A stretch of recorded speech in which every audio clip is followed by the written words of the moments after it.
security agencies going to protect New Zealanders if it weren't for this bill? Because, Mr Speaker, that is what this legislation is all about, and I commend it to the House. Claire Curran.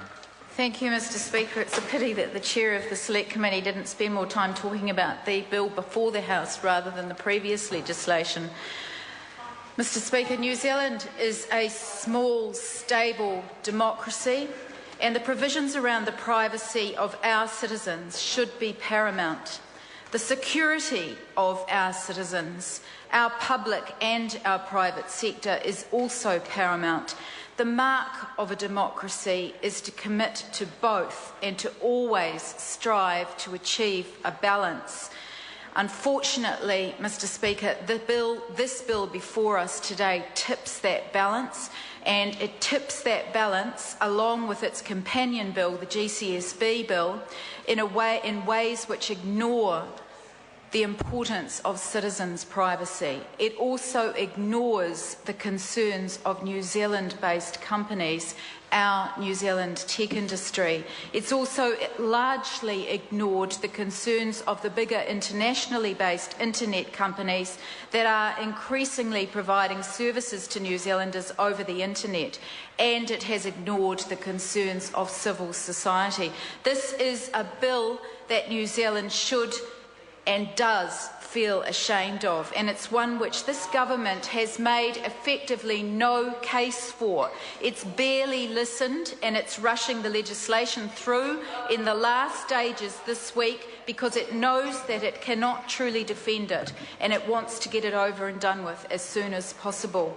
Mr Speaker, we need a rights-based approach to policy making and to legislation in this country, one which promotes New Zealand as an innovative nation and a digital environment, one which guarantees the privacy of citizens' information and promotes a digital economy in a fair and open, transparent manner, not one which is setting up barriers and results in a chilling effect on our digital economy. That is what this bill does today, and there are many reasons to vote against it. There are three main ones which I'm going to touch on today in this second reading speech. Firstly, this bill impinges on the rights of New Zealanders. It creates a chilling effect on New Zealand industry, and it's resulted in major internationally based service providers calling into question the conflict between this bill and international law and the extraordinary increased powers being provided to both the GCSB and to ministers without checks and balances to provide balance against a rights-based approach. New Zealand has a Bill of Rights. We're proud of this framework and we believe it's there for a purpose, but every piece of legislation that passes through this House is meant to be vetted against the Bill of Rights, and the Attorney-General is meant to report any consequences.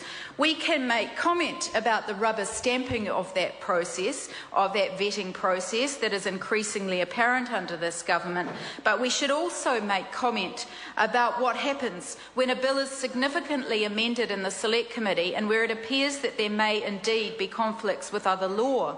Labor supports Internet New Zealand's submission and calling for a thorough test of this bill, the TICS bill, against the New Zealand Bill of Rights Act. The New Zealand Law Society, in its submission on the GCSB bill, called for the same. In its sparingly used direct reporting power to the Prime Minister, the Human Rights Commission determined that the Ministry of Justice Bill of Rights vet of the GCSB and TICS bills both fell short. Just as the GCSB bill failed to provide the adequate safeguards for people's privacy to balance that intrusive right of the state to collect the private information of New Zealanders as implementing legislation, the TICS bill has failed as well, and the government has refused to add adequate safeguards. Mr Speaker, my motion put at the beginning of the second reading of this bill sought to refer the bill back to the Law and Order Committee following the amendments put up by the Minister last night, because it's our view that while most of those amendments are window dressing, that the impact of those amendments needed to be tested against advice by officials, and that there had not been discussion at the Select Committee about the costs and implications on networks of the capital expenditure required to comply with the provisions provisions of this bill. So Labor stands by its comments that the government has been negligent and irresponsible in its approach to this bill and its handling of the bill through the whole of the Select Committee process. I want to comment on two other aspects of the bill which submitters raised in Select Committee and subsequently, which have not been addressed and which leave us with a deeply flawed and anti-democratic piece of law that will have a chilling effect on our innovative economy. The Minister has claimed that this bill is merely an updating and modernising of previous legislation and that it doesn't increase the powers of the GCSB or ministers, rather that it clarifies those powers and clarifies the duty to assist of various organisations. Well, if that was true, Mr Speaker, then Labor would have very little to argue with in this bill, because we agree that modernising legislation is important and we acknowledge that the digital environment in law is important, and that the ensuring of the security of citizens and the public and private sector entities is important, and that acknowledging the important role of our security agencies is important. But this bill does not do that.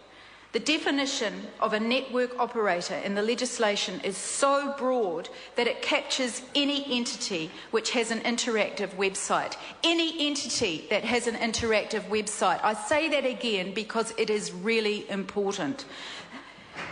It uses the broadest possible definition of a network operator, which is, quote, a person who supplies, whether by wholesale or retail, another person with the capability to provide a telecommunications service. And as the Minister has heard from submitters, this encompasses just about everyone involved in the ICT sector who, quote, supplies goods, services or equipment and facilities that enable or facilitate the conveyance of by electromagnetic means from one device to another. Now that is the definition of a network operator drawn from this bill, but it relies on the definition of a telecommunications service, which is drawn from the Telecommunications Act. So, Mr Speaker, that could mean any software as a service that allows a user to share content via a social networking site, such as a post to Facebook or Twitter. It would appear that any web-based platform provider that includes those social functions are then used to enable or facilitate telecommunication, that they may be caught. So that could include the Stuff website, the New Zealand Herald website, TVNZ or TV3 websites, Trade Me. Are these services caught up in the definition of this bill? I am advised that technically they are. So what are the implications of this bill for our news media, Mr Speaker? It also can include a physical data centre provider which leases rack space to a virtual service provider, which in turn leases space and services on those virtual services to businesses, which enable customers of those businesses to communicate electronically with each other. They also appear to be the definition of a network operator. All or some of the businesses in that chain may be defined as network operators. Mr Speaker, every Member of Parliament today will have received a letter from New Zealand Rise, which is the industry group for the New Zealand-owned digital technology sector. They wrote to all of us in asking us to vote against this bill because they say that it is drafted so broadly that it creates huge uncertainty and that therefore creates business and investment risk for anyone in the New Zealand ICT industry or considering entering into it. They say that the compliance obligations create chilling and unworkable effects. They say that many non-traditional telco businesses will technically and financially be unable to comply with those obligations, so will be faced either with being in breach or curtailing their activities. This is unacceptable. It's unacceptable, Mr Speaker, that a bill should have gone through a select committee process and that the Minister and that the committee, the national-led dominated committee, should have ignored all of the advice and all of the submissions on this particular issue. If for no other reason, this is a reason to oppose this bill. Stephen Browning. Thank you, Mr. Speaker.